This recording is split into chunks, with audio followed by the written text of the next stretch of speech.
I've gotten a lot of messages regarding this Adolescence movie that is trending, and I just want to say a few things about it. Number one lesson I should take away from this movie is that ensure your children can only make use of their gadgets in common areas of the house. Okay, for instance, the living room, the sitting areas, the dining areas, because then you can easily keep an eye on your child and understand what they're watching. Yes, you trust your child, but do you completely trust their friends? Do you completely know what their friends are being exposed to?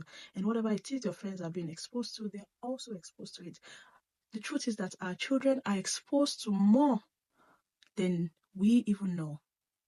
So when your child can only use their gadgets in the common area of the house, you're able to keep an eye on them and what they're watching and what they're exposed to. Okay. Number two, educate your child about bullying. Advise your child that in no case should they hit somebody.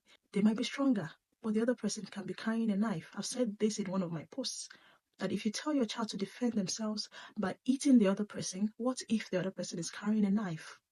Okay? Violence never solves any problem. It can only make it worse. Number three is to teachers, is to playground staff, is to every adult watching me. You know who the bullies are in your school. You remember the child of the policeman in that movie. You know who the bullies are. When they're being reported to you, act. There is nothing more disempowering than a child asking an adult in authority to help stop a bully, and it's been ignored, and their concerns are just being dismissed. It is evil. You're being lazy to do your job. Please do your job. Don't shy away from it. Address it.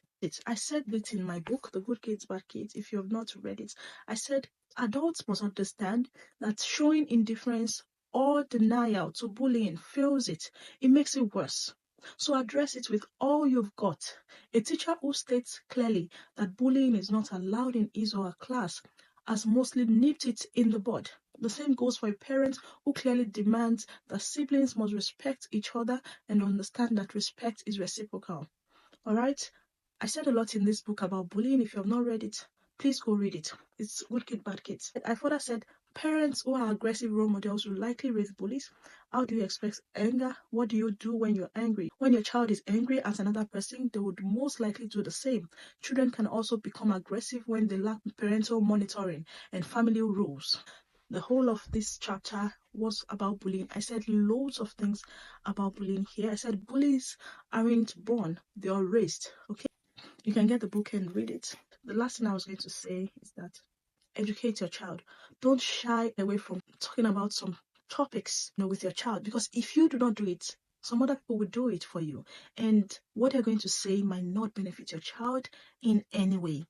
I kept hearing that child, a 13 years old boy, saying, "Are we allowed to talk about this?" And the father of this child in adolescence kept saying, "He's a boy, he's a 13 years old. He doesn't know that." I'm wondering, all of these things should be taught already to a 9 years old child, to a 10 years old child, because they already know. All right?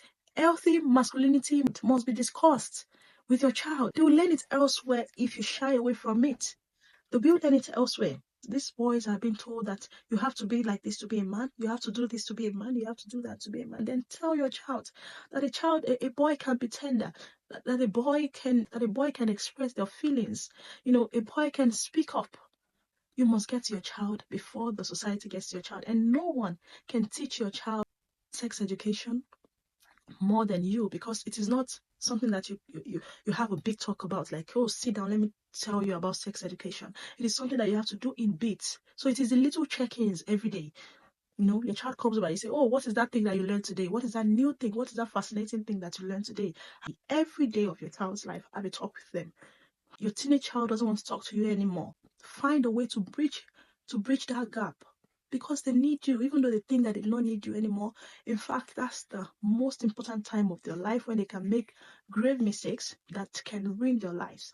So you must find a way to bridge the gap if you notice that you and your teenage child no longer talk. And that's everything I think I have to say on this chess.